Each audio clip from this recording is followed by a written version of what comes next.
Hello guys! Welcome sa Eats Travel TV. So ngayon wala pa tayong mga travels. So ang gagawin natin is ipagluluto ko muna kayo at magluluto tayo ng napakasarap na yaman na pork pinagoongan. So ready na ba kayo? Kung ready na kayo, let's go! So yun guys, so maghihiwa muna tayo ng sibuyas, bawang, at kamatis. So isusunod na rin natin yung ating talong. So yung talong natin pwedeng iba-ibang hiwa, pwedeng pahaba, pwedeng pabilog. Ito kasi medyo malaking talong dito, kaya ganito yung ginawa namin hiwa. So isunod na natin yung ating pork liempo. So yung pork liempo natin, hati lang to into cubes. So wag masyadong malaki kasi matagal bago lumambot. So kapag nahiwa na lahat, pwede na tayo mag-start magluto.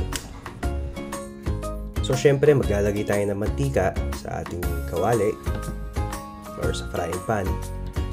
Then piprituhin muna natin yung talong na hiniwa natin kanina. So isa-isa natin itong ilagay. Then piprituhin natin to mga for about 3 to 5 minutes. So babalik na rin na natin. Huwag natin palang i-overcook kasi nga iluluto pa natin ng konti mamaya ito. So ayun, kapag luto na, so pwede na natin kunin at iset aside muna natin ito at ilalagay ulit natin mamaya.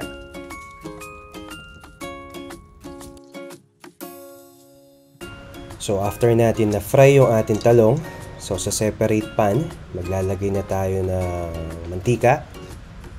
Then pag mainit na yung mantika, ilagay na natin yung pork liempo na hiniwa natin kanina. So isa-isa natin itong ilagay o ilagay natin isa na. Pwede naman.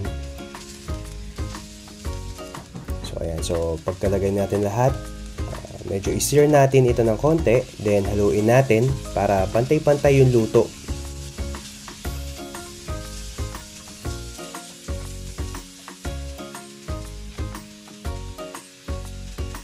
So ituloy lang natin guys yung pag-sear dito sa ating pork liempo.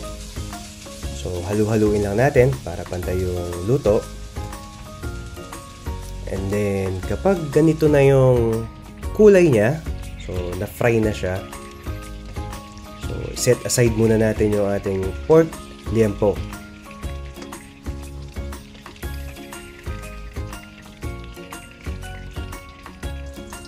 So ayun guys, baka ng teteng, hindi ko na-record, naggisa na ako. So normal lang nagisa, bawang, sibuyas, yung mga hiniwa natin kanina, tsaka kamatis. So yung mantikang ginamit ko dito is yung pinag-fry ko na rin ng pork para yung lasa nandun pa rin. So pag medyo malambot na yung ating sibuyas tsaka yung kamatis, ilagay na natin yung ating bagoong. So itong bagoong na to, ito yung nakabote. Yun yung available dito sa Singapore. So ayan, igisa lang natin hanggang sa maluto ito. Ayan, so medyo na fry na yung ating bagoong. And then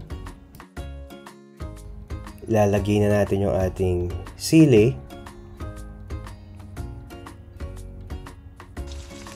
Then yung na-fry na natin na pork kanina.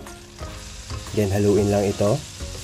Di na pala ako naglagay ng asin dito kasi guys, maalat na yung bagoong. Kung kayo gusto niyo naman medyo maalat, so maglagay pa rin kayo ng asin. So ayan, nilagyan ko ng pepper. Then haluin lang natin ito.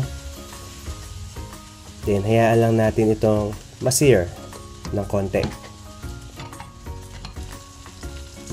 Then lagyan natin ng 1 cup of water. Then haluin ito.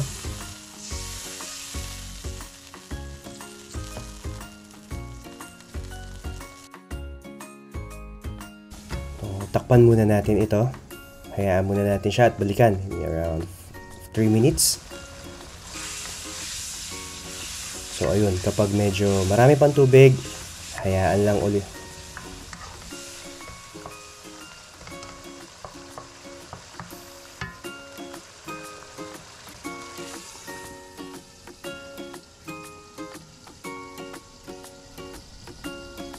So ayun guys, so check natin ulit.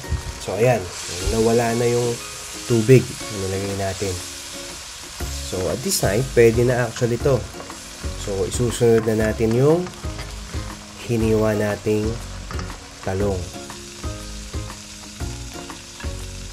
So kapag nilagay natin yung talong guys, medyo dahan-dahan lang sa paghalo kasi malambot na yung talong natin.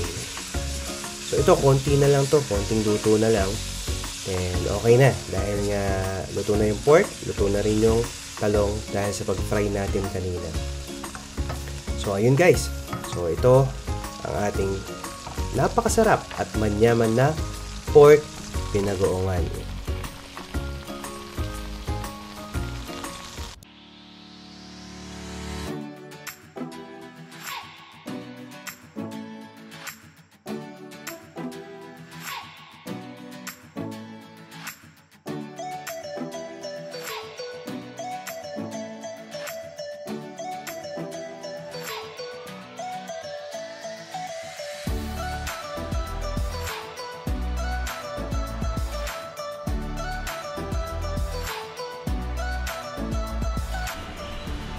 Okay guys, so doon nagtatapos yung cooking vlog natin for today. So sana may natutunan kayo. Kung wala man, sa susunod, malay nyo, meron na. So again, this is It's Travel TV. Don't forget to hit like, subscribe, at yung ating ting bell para updated kayo sa mga videos natin. So again, ito ang It's Travel TV na nagsasabing God bless, appear!